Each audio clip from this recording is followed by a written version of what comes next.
Question number 1 से ले 50 तक हम अगले वीडियो में करवा दिए हैं। अब हम 51 नंबर क्वेश्चन से देखेंगे। तो 51 नंबर का क्वेश्चन है कि कर्नाट वंश का संस्थापक कौन था। तो ये कौन था? नान्यदेव। नान्यदेव जो है वो कर्नाट वंश का संस्थापक था। अगर एक्सप्लेनेशन देखें तो कर्नाट वंश के संस्थापक नान्यदेव 1097 से लेकर 98 ईस्वी तक थे। वह एक महान योद्धा थे। नान्यदेव ने कर्नाट की राजधानी सिमरावगढ़ को बनाया। कर्नाट वंश का शासनकाल 1097 से लेकर 1325 ईस्वी तक मिथिला का स्वर्ण युग कहलाता है। कर्नाट वंश जो है वो मिथिला का स्वर्ण युग भी कहलाता है। नेक्स्ट क्वेश्चन है कि कर्नाट वंश का अंतिम शासक कौन था। तो कर्नाट वंश का अंतिम शासक कौन था? हरि सिंह। अगर हम एक्सप्लेनेशन देखें तो कर्नाट वंश के अंतिम शासक हरि सिंह देव थे। ये कला साहित्य के महान संरक्षक थे। इन्होंने पंजी व्यवस्था की शुरुआत की थी। किस चीज़ की? पंजी व्यवस्था की शुरुआत की थी। और कर्नाट वंश के अंतिम शासक थे हरि सिंह और वे जो है कला और साहित्य के महान संरक्षक थे। अगला क्वेश्चन है कि किस काल में अछूत की अवधारणा स्पष्ट रूप से उद्धृत हुई थी। तो ये हो जाएगा धर्मशास्त्र के समय में जो है अछूत की अवधारणा थी वो स्पष्ट रूप से उद्धृत हुई थी। अगर हम एक्सप्लेनेशन देखें तो धर्मशास्त्रों के समय में 4 वर्ण कौन कौन से? ब्राह्मण, क्षत्रिय, वैश्य एवं शूद्र। तो 4 वर्णों के अतिरिक्त समाज में अन्य अनेक जातियों यथा अम्बष्ट, उग्र, निषाद, मागध, वैदेहक, रथकार आदि का आविर्भाव अनुलोम एवं प्रतिलोम विवाहों के फलस्वरूप हो गया। पाणिनि ने 2 प्रकार के शूद्रों का उल्लेख किया है। एक है निर्वसित एवं अनिर्वसित। इनमें पहले प्रकार के ही शूद्र अस्पृश्य माने जाते हैं। फिर अगला है कनिष्क के शासनकाल में बौद्ध सभा किस नगर में आयोजित की गई। तो ये हो जाएगा काशी कनिष्क और काशी कश्मीर हो जाएगा। ठीक। बौद्ध धर्म की चौथी और अंतिम संगीत सभा कुषाण शासक कनिष्क के राज्यकाल में कश्मीर के कुंडल वन में हुई थी। इसकी अध्यक्षता वसुमित्र ने की थी। अश्वघोष इसके उपाध्यक्ष थे और यहाँ बौद्ध ग्रंथों के कठिन अंशों पर सम्यक विचार किया गया और प्रत्येक पिटक पर भाष्य लिखे गए। कनिष्क ने इन्हें ताम्रपत्रों पर खुदवाकर एक स्तूप में रखवा दिया था। त्रिपिटक में लिखे गए इन्हीं भाष्य को भी भाषा शास्त्र कहा जाता है। उल्लेखनीय है कि पहली बौद्ध संगीति बुद्ध की मृत्यु के तत्काल बाद राजगृह की सप्तपर्णी गुफा में हुई। इस समय मगध का शासक अजातशत्रु था। इसकी अध्यक्षता महाकश्यप ने की थी। द्वितीय बौद्ध संगीति कालाशोक के शासनकाल में हुई और बुद्ध की मृत्यु के लगभग 100 वर्ष पश्चात वैशाली में हुई थी। इसके अध्यक्ष आचार्य साबकमीर यानी कि सर्वकामिनी थे। नेक्स्ट क्वेश्चन 55 क्वेश्चन है कि प्रथम बौद्ध संगीति के अध्यक्ष कौन थे। तो ये थे महाकश्यप। अगला है भगवान बुद्ध के महापरिनिर्वाण के बाद पहली संगीति हुई थी। तो कहाँ हुई थी? ये हुई थी राजगृह राजगीर में। अगर हम फिर अगला क्वेश्चन देखें 57 है कि बुद्ध के जीवन की 4 महत्वपूर्ण घटनाओं और उनसे संबंध 4 स्थानों का नीचे उल्लेख है। ये 2 स्तंभों फर्स्ट एवं सेकंड में अंकित है। आपको इनका शामिल करना है। तो देखिए इसमें से ऑप्शन कौन सा सही हो जाएगा? सी वाला, यानी कि पहले का थर्ड हो जाएगा। जन्म कहाँ हुआ था? लुम्बिनी में हुआ था। दूसरे का सेकंड मतलब ज्ञान प्राप्ति कहाँ हुआ था? बोध गया में। और प्रथम जो प्रवचन है वो कहाँ दिए थे? वो दिए थे सारनाथ में। तो फर्स्ट हो जाएगा। और निधन कहाँ हुआ था? कुशीनगर में। इसलिए थर्ड ऑप्शन सी सही हो जाएगा। अगर एक्सप्लेनेशन देखें तो महात्मा बुद्ध का जन्म 563 ईसा पूर्व में कपिलवस्तु के समीप लुम्बिनी वन में हुआ था। बोध गया में वैशाख पूर्णिमा की रात को उन्हें ज्ञान प्राप्त हुआ। काशी के ऋषिपत्तनम जो सारनाथ में उन्होंने प्रथम उपदेश धर्मचक्र परिवर्तन दिया। एवं कुशीनगर में उनका निधन हुआ, जिसे बौद्ध साहित्य में महापरिनिर्वाण कहा गया। फिर हम नेक्स्ट क्वेश्चन देखते हैं। क्वेश्चन है कि बोधगया में किसे ज्ञान प्राप्ति हुई थी? तो ये हुई थी गौतम बुद्ध को। फिर नेक्स्ट क्वेश्चन है बोधगया में महाबोधि मंदिर जो है बनाया गया, तो कहाँ, मतलब जहाँ ये हो जाएगा गौतम बुद्ध को ज्ञान प्राप्त हुआ था वहाँ पे महाबोधि मंदिर बनवाया गया। एक्सप्लेनेशन देखें तो बोधगया में 6 वर्ष की साधना के पश्चात 35 वर्ष की आयु में महात्मा बुद्ध को वैशाख पूर्णिमा की रात को एक पीपल के वृक्ष के नीचे ज्ञान प्राप्त हुआ। इस स्थल पर मंदिर का निर्माण सम्राट अशोक ने 3री शताब्दी यानी कि BC मतलब बिफोर क्राइस्ट में प्रारंभ किया, परंतु इसका वर्तमान स्वरूप जो है वो 5वीं से 6ठी शताब्दी में निर्मित हुआ। यह जो मंदिर है, ये मंदिर पूरी तरह ईंटों से निर्मित है। वर्ष 2002 में यूनेस्को द्वारा यह विश्व धरोहर स्थल बना था। अगला क्वेश्चन 60 है कि गौतम बुद्ध को एक देवता का स्थान किस राजा के युग में प्राप्त हुआ? तो ये कनिष्क, मतलब गौतम बुद्ध को एक देवता का स्थान कनिष्क राजा के युग में प्राप्त हुआ। बात करें कनिष्क के शासनकाल में संपन्न चतुर्थ बौद्ध संहिता में बौद्ध धर्म हीनयान एवं महायान नामक 2 अस्पष्ट एवं स्वतंत्र संप्रदायों में विभक्त हो गया। महायान शाखा में बुद्ध को देवता माना गया तथा उनकी पूजा की जाने लगी। इसी के साथ अनेक बोधिसत्वों की भी पूजा आरंभ हुई। नेक्स्ट है ईसा पूर्व 6ठी सदी में विश्व की प्रथम गणतंत्रात्मक व्यवस्था कहाँ थी? तो ये थी वैशाली में।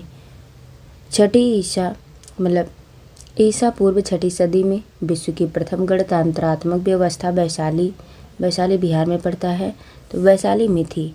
वस्तुतः 6ठी सदी में जहाँ महाजनपदों में राजतंत्रात्मक शासन व्यवस्था थी, वहीं वज्जी तथा मल्ल नामक 2 राज्यों में गणतंत्रात्मक शासन व्यवस्था प्रचलित थी। वज्जी 8 राज्यों का एक संघ था, जिसमें वैशाली के लिच्छवी सर्वाधिक शक्तिशाली थे। क्या है कि जो विश्व की प्रथम गणतंत्रात्मक व्यवस्था जो है वैशाली में, लेकिन महाजनपद थे वहाँ पे तो राजतंत्र था, और लेकिन प्रथम गणतंत्रात्मक कहाँ पे व्यवस्था शुरू हुई? तो ये वैशाली में। और वज्जी जो है 8 राज्यों का संघ था, जिसमें उन 8 में से लिच्छवी सर्वाधिक शक्तिशाली था। अगला है 16 महाजनपदों की सूची उपलब्ध है, तो किसमें उपलब्ध है? ये उपलब्ध है अंगुत्तर निकाय में। अगर हम बात करें बौद्ध ग्रंथ अंगुत्तर निकाय में 16 महाजनपदों की सूची उपलब्ध है। इन्हें 16 महाजनपद कहा गया है। ये इस तरह है जैसे पहला अंग, दूसरा मगध, थर्ड है काशी, फोर्थ कौशल, फिफ्थ वज्जी, 6 मल्ल, 7 चेदी, 8 नंबर पे है वत्स, 9 कुरु, 10 पंचाल, 11वें नंबर पर मत्स्य, 12वें पर सूरसेन, 13 अस्मक, 14 अवंती और 15 गांधार, 16 कंबोज। इन सभी महाजनपदों में एकमात्र महाजनपद अस्मक जो है वो दक्षिण भारत में स्थित था। कौन सा? इन 16 महाजनपदों में एक अस्मक ऐसा था, अस्मक महाजनपद जो दक्षिण भारत में स्थित था, बाकी सारे उत्तर भारत में स्थित थे। जनवसव सूत्र में केवल 12 राज्यों के ही नाम मिलते हैं। जैन ग्रंथ भगवती सूत्र में भी 16 महाजनपदों की सूची मिलती है, किंतु वहाँ नाम कुछ भिन्न प्रकार के हैं। वहाँ जो नाम है कुछ भिन्न प्रकार से हैं। नेक्स्ट क्वेश्चन है कि नालंदा विश्वविद्यालय की स्थापना का युग है, तो ये गुप्त वंश में नालंदा विश्वविद्यालय की स्थापना हुई थी। बात करें नालंदा एक विख्यात बौद्ध पीठ एवं विश्वविद्यालय था। यह दक्षिण बिहार में राजगीर के निकट स्थित था। इसके ध्वंसावशेष बड़ा ग्राम में दूर तक आज भी बिखरे पड़े हैं। 5वीं शताब्दी के मध्य गुप्तों के समय में नालंदा विश्वविद्यालय अस्तित्व में आया। सर्वप्रथम कुमारगुप्त प्रथम ने नालंदा बौद्ध विहार को दान में दिया और बाद में बुद्धगुप्त तथा गतगुप्त तथा बालादित्य नामक गुप्त शासकों ने भी इस विहार को दान दिए। नेक्स्ट है नालंदा विश्वविद्यालय किस लिए विश्व प्रसिद्ध था? तो ये बौद्ध धर्म दर्शन के लिए नालंदा विश्वविद्यालय प्रसिद्ध था। अगर बात करें जो ये नालंदा विश्वविद्यालय है ये बौद्ध दर्शन के अध्ययन के लिए विश्व प्रसिद्ध था। इसी के अध्ययन के लिए चीनी यात्री हुएनसांग यहाँ आया था। नेक्स्ट क्वेश्चन है मध्यकालीन भारत में मनसबदारी व्यवस्था क्यों लागू की गई? तो ये हो जाएगा सैनिकों की सुगमता से भर्ती हेतु मध्यकाल भारत में मनसबदारी व्यवस्था लागू की गई थी। अगर हम मनसबदारी व्यवस्था की बात करें तो मनसबदारी व्यवस्था एक विशिष्ट प्रशासनिक व्यवस्था थी जिसका प्रचलन मुगल शासक अकबर द्वारा किया गया था। मनसब द्वारा 3 बातें निर्धारित होती थी। पहला पदाधिकारी का वरीयता क्रम, दूसरा वेतनमान तथा तीसरा सैनिक उत्तरदायित्व। सैनिक उत्तरदायित्व में मनसबदार को अपने मनसब के अनुसार सैनिकों को रखना पड़ता था। इस व्यवस्था में राज्य ने सैनिकों के प्रत्यक्ष भर्ती और रखरखाव के उत्तरदायित्व मनसबदारों पर डाल दिया जाता था, जिसके बदले में मनसबदार को नकद या जागीर प्रदान की जाती थी।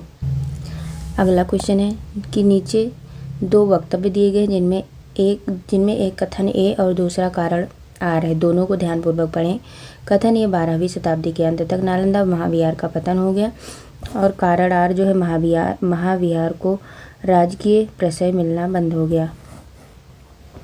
तो अगर हम बात करें ए और आर दोनों सही हैं परंतु आर ए का सही व्याख्या नहीं करता। देखिए ए सही है, ए क्या कह रहा है 12वीं शताब्दी के अंत तक नालंदा महाविहार का पतन हो गया तो ये सही है। आर जो है महाविहार को राजकीय प्रशय मिलना बंद हो गया था तो ये भी सही है।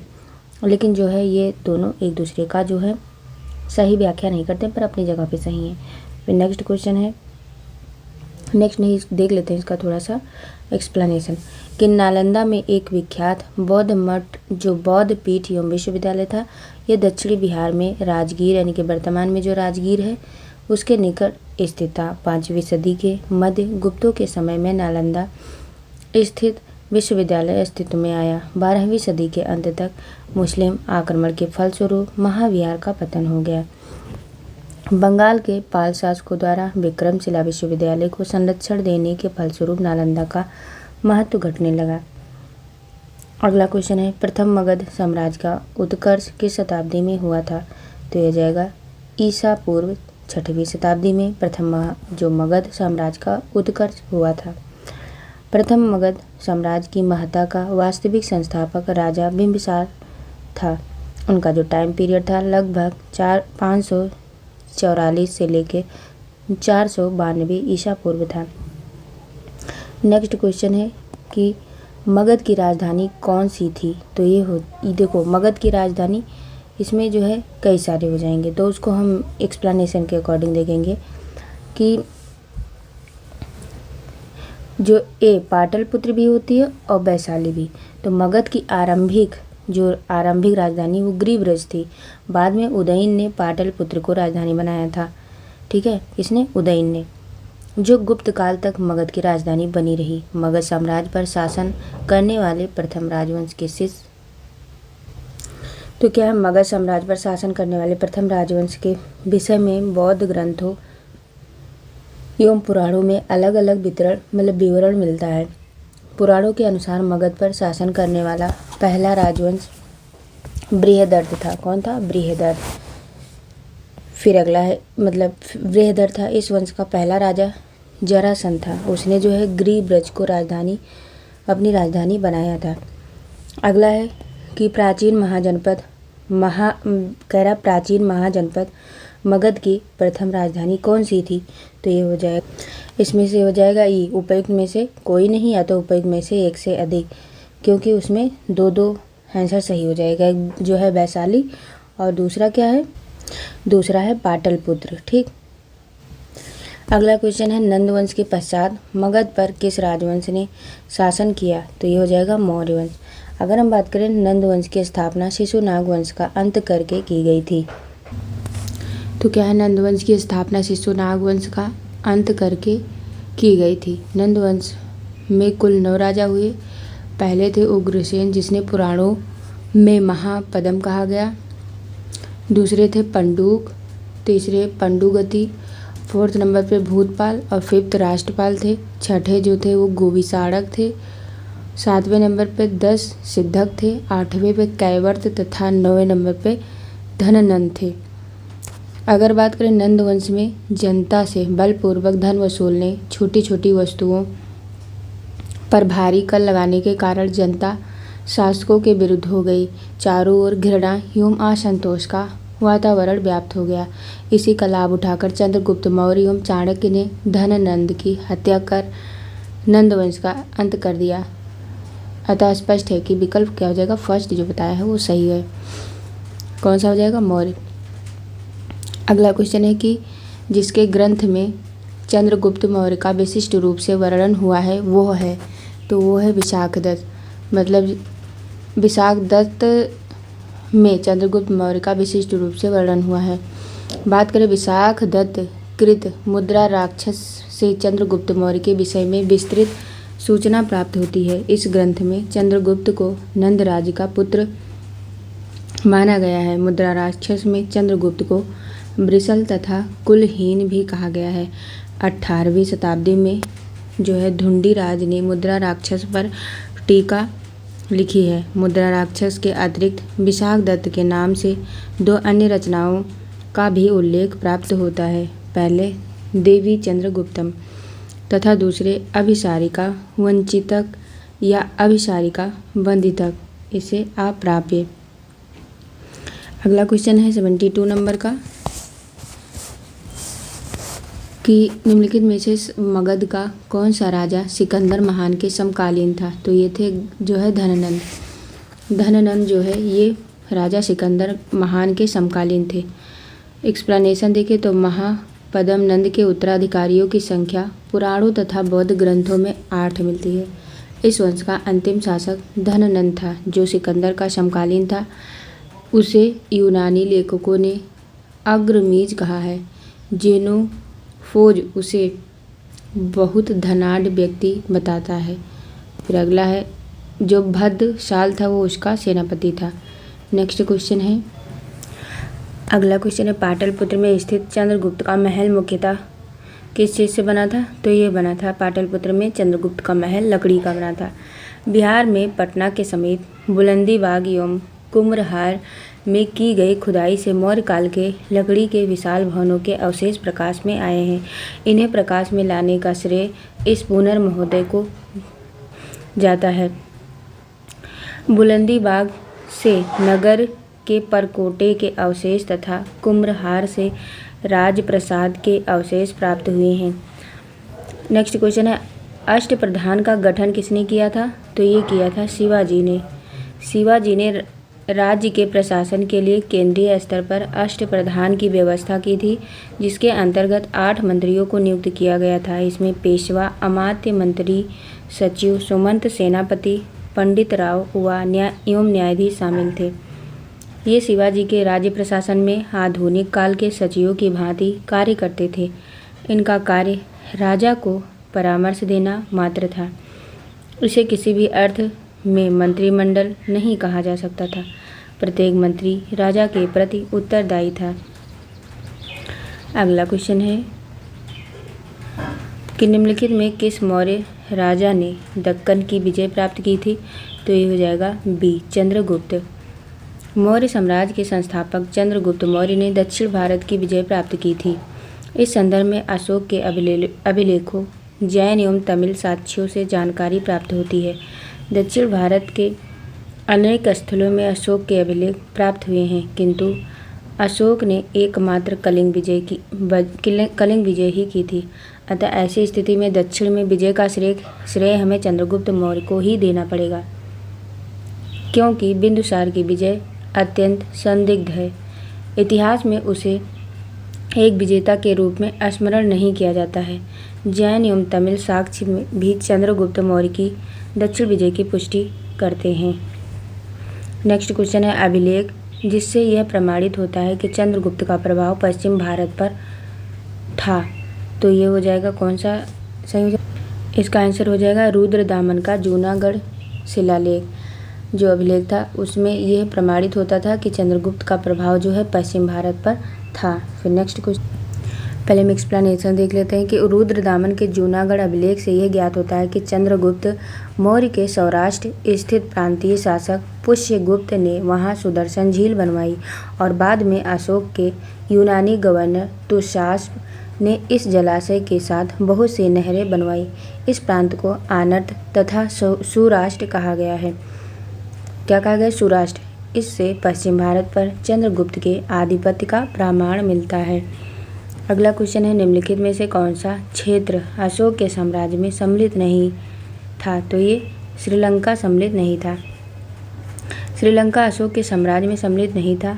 द्वितीय शिलालेख से स्पष्ट होता है कि भारत में अशोक का अधिकार चोल, पांड्य, सत्यपुत्र, केरलपुत्र एवं ताम्रपड़ी यानी कि श्रीलंका को छोड़कर सर्वत्र था।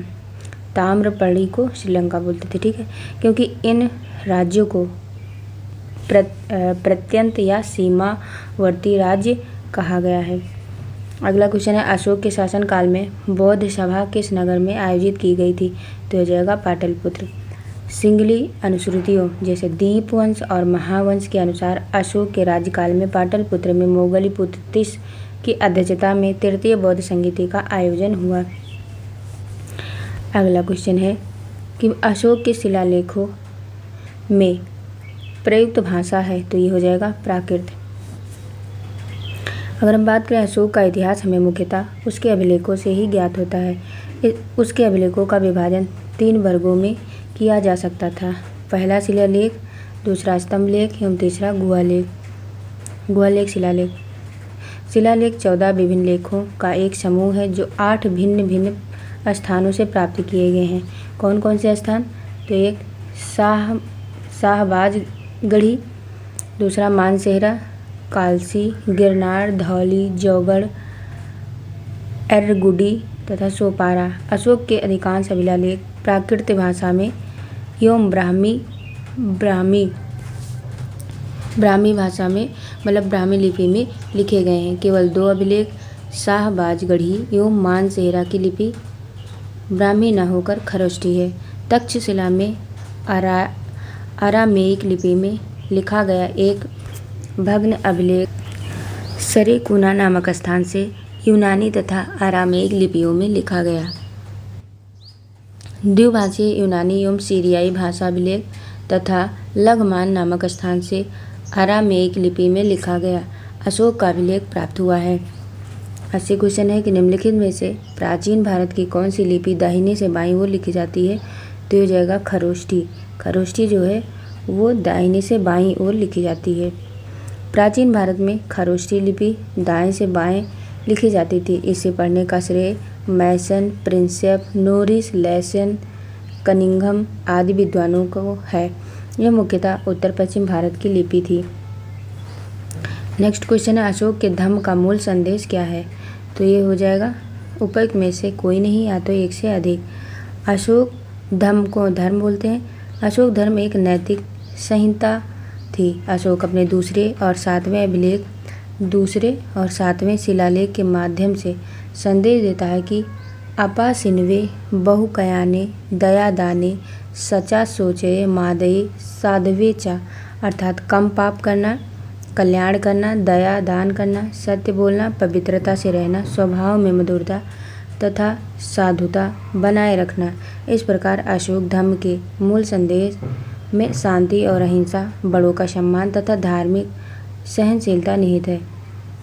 अगला क्वेश्चन है कि केवल वो स्तंभ जिसमें अशोक ने स्वयं को मगध का सम्राट बताया।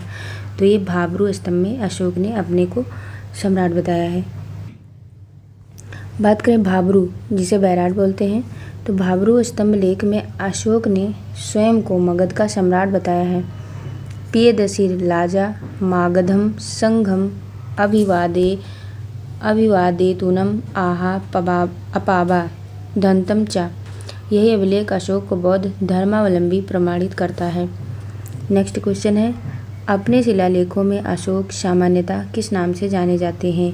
तो ये हो जाए तो अशोक प्रियदर्शी के नाम से जाने जाते हैं। अपने सभी अभिलेखों में अशोक जो है वो सामान्यतः प्रियदर्शी के रूप में जाने जाते हैं। अगला क्वेश्चन है, पहले थोड़ा सा एक्सप्लेनेशन देखते हैं। तो अशोक के अभिलेखों में सर्वत्र उसे देव नाम प्रिय मतलब देव नाम प्रियदर्शी यानी देवताओं का प्रिय अथवा देखने में सुंदर देव नाम प्रियदर्शी तथा राजा आदि की उपाधियों से संबोधित किया गया है। पुराणों में उसे अशोक वर्धन कहा गया है।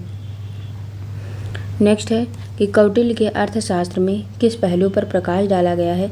तो राजनीतिक नीतियों पर प्रकाश डाला गया है। कौटिल्य के अर्थशास्त्र द्वारा चंद्रगुप्त मौर्य के शासन काल की बहुत सी बातों का ज्ञान प्राप्त होता है। यह वस्तुतः ऐतिहासिक ग्रंथ नहीं है अपितु राजनीति शास्त्र का एक अद्वितीय ग्रंथ है। इसकी तुलना मैकियावेली के प्रिंस से की जाती है। अगला क्वेश्चन है कौटिल्य की पुस्तक अर्थशास्त्र किस विषय पर आधारित है। तो यह हो जाएगा उपयुक्त में से कोई नहीं है, उपयुक्त में से एक से अधिक। कौटिल्य मतलब चाणक्य द्वारा मौर्य काल में रचित अर्थशास्त्र शासन के सिद्धांतों और अभ्यास की पुस्तक है। इसमें राज्य के लिए मंडल सिद्धांत है जो विदेश नीति की व्याख्या करता है।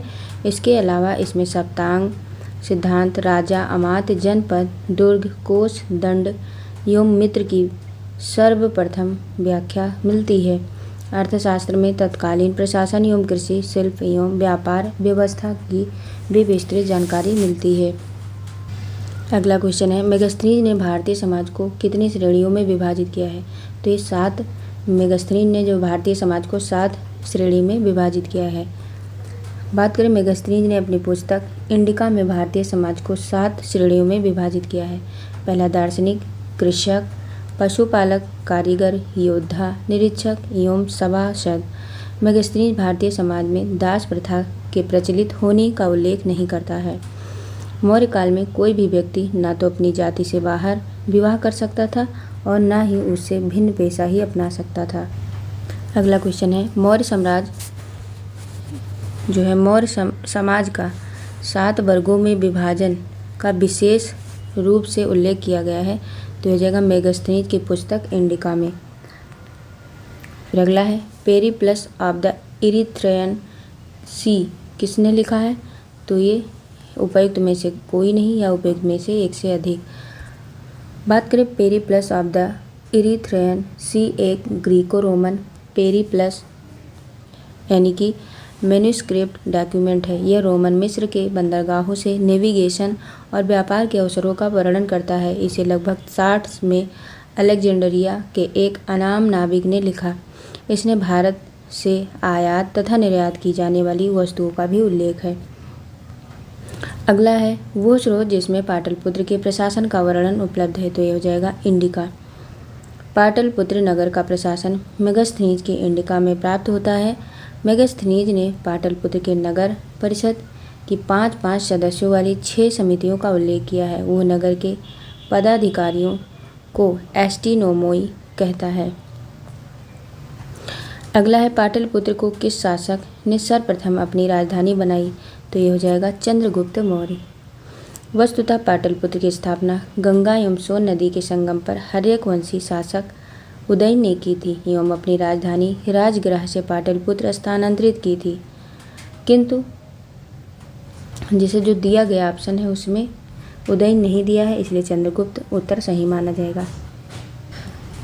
अगला क्वेश्चन है इनमें से किसने सर्वप्रथम व्यापक पैमाने पर स्वर्ण मुद्रा का प्रचलन किया। तो इसका आंसर हो जाए सी ऑप्शन बीमा कदफिसेस। अगर एक्सप्लेनेशन की बात करें तो कुषाण शासकों द्वारा व्यापक पैमाने पर स्वर्ण मुद्रा का प्रचलन प्रारंभ करना भारतीय उपमहाद्वीप में उनका सबसे महत्वपूर्ण योगदान था। कुषाण शासक बीमा कदफिसेस को स्वर्ण मुद्राओं के प्रचलन का श्रेय प्राप्त है। नेक्स्ट क्वेश्चन है कला की गांधार शैली निम्न समय में फली फूली। तो ये हो जाएगा कुषाणों के समय में कला की जो गांधार शैली थी वो फली फूली थी। कुषाण शासक कनिष्क के शासनकाल में कला के क्षेत्र में 2 स्वतंत्र शैलियों का विकास हुआ, एक गांधार शैली और मथुरा शैली। इन दोनों को कनिष्क की ओर से पर्याप्त प्रोत्साहन दिया गया। गांधार कला यूनान कला से प्रभावित था। अगला है इनमें से किस शासक ने चतुर्थ बौद्ध संगीति कश्मीर में आयोजित की। तो यह जाएगा कनिष्क। बौद्ध धर्म की चतुर्थ संगीति कुषाण शासक कनिष्क के राज्यकाल में कश्मीर के कुंडल वन में हुई। इसकी अध्यक्षता वसुमित्र ने तथा अश्वघोष इसके उपाध्यक्ष बने। इस सभा में महासंघिकों का वर्चस्व था। यहाँ बौद्ध ग्रंथों के कठिन अंशों पर सम्यक विचार किया गया तथा प्रत्येक पिटक पर भाष्य लिखकर उन्हें विभाषा, शास्त्र, नाटक, टीकाओं में संकलित कर दिया गया। इसी समय बौद्ध धर्म हीनयान एवं महायान नामक दो अस्पष्ट संप्रदायों में विभक्त हो गया। अगला क्वेश्चन है, शुंग वंश के बाद किस वंश ने भारत पर राज किया? तो ये हो जाएगा कण्वा यानी कि कण्व वंश। शुंग वंश का अंतिम राजा देवभूति अपने अमात्य वसुदेव के षड्यंत्रों द्वारा मार डाला गया। वसुदेव ने जिस नवीन राजवंश की नींव डाली वो कण्वायन था। कण्वायन के नाम से जाना जाता था। शुंगों के समान यह भी ब्राह्मण वंश था।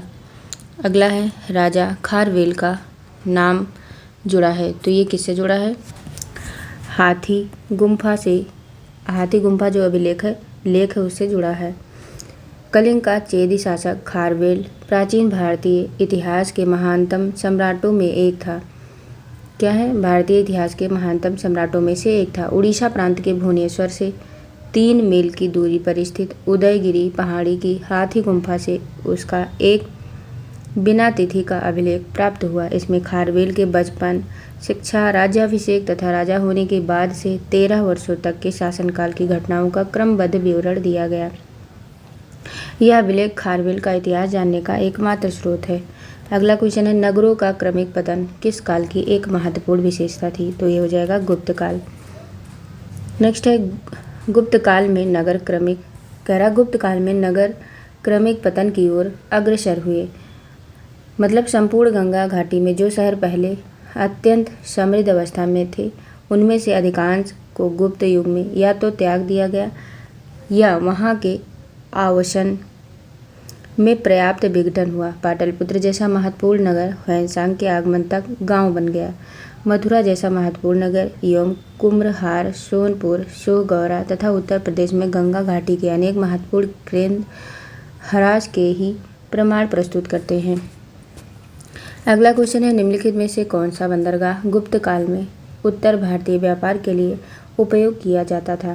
तो यह हो जाएगा ए ऑप्शन, उपयुक्त में से कोई नहीं या तो उपयुक्त में से एक से अधिक। अगर हम बात करें गुप्त काल में, बंगाल में ताम्रलिप्ति एक प्रमुख बंदरगाह था। जहाँ से उत्तर भारत के साथ दक्षिण पूर्व एशिया, चीन, लंका, जावा, सुमात्रा आदि देशों के साथ व्यापार होता था। पश्चिमी भारत का प्रमुख बंदरगाह भृगु कक्ष भड़ौच था, जहाँ से पश्चिमी देशों के साथ समुद्री व्यापार होता था। इसके अलावा कल्याणा तथा बॉम्बे से भी उत्तर भारतीय व्यापार होता था।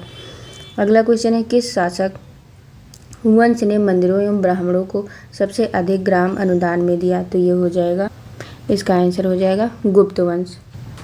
बात करें गुप्त वंश के शासकों ने मंदिरों एवं ब्राह्मणों को सबसे अधिक ग्राम अनुदान में दिए।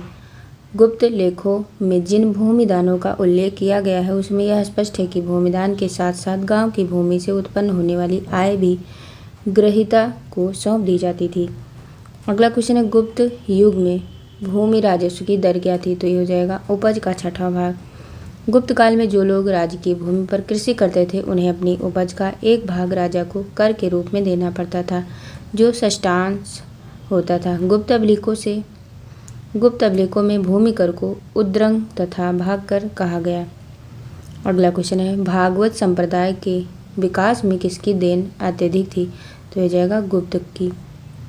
भागवत अथवा वैष्णव धर्म का चरमोत्कर्ष गुप्त राजाओं के शासनकाल में हुआ। गुप्त नरेश वैष्णव मतानुयायी थे तथा उन्होंने इसे अपना राजधर्म बनाया था। अधिकांश शासक परम भागवत की उपाधि धारण करते थे। विष्णु का वाहन गरुड़ गुप्तों का राजचिन्ह था।